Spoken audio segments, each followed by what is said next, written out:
Täna mängis Rae spordikool Hansamaja Rakvere spordikooli vastu. 84-87 tuli võtta vastu valus kaotus.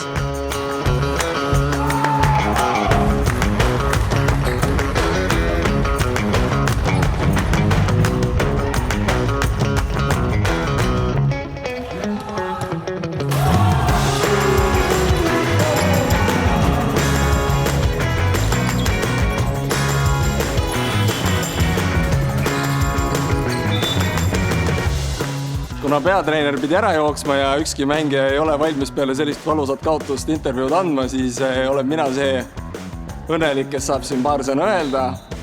Ja need sõnad on järgmised. Mille taha mäng jäi on see, et korvpall on lihtne mäng, tuleb visata sisse. Kui viimased visked sisse ei lähe, siis pole midagi teha. Kui teistel läheb, meil ei lähe, siis täpselt nii ongi.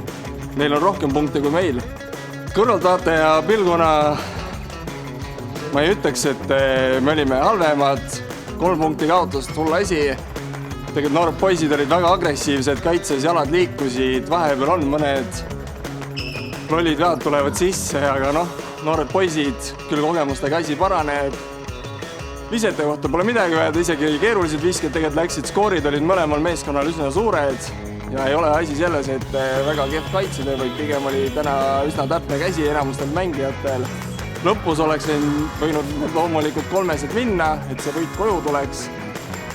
Aga nagu president Trump ütles, it is what it is. Aga tänane mäng on minevik ja järgmine kodumäng on meil topelt kodumäng. Viimane põhihooaja viimane kodumäng 15. märtsil, kus teine liiga alustab pool 6, esiliiga 7:45, nii et tuleb suur korvpallireede. Ja ma ootan kõiki inimesi saali, et ma saaksin karjuda koos teiega ja kollasärkidele see võit tuppa ära tuua, koju ära tuua, et kollasärkidele see võit koju kätte tuua, et mängijad ei peaks nii palju tööd tegema, et mina ei peaks enam kunagi rääkima.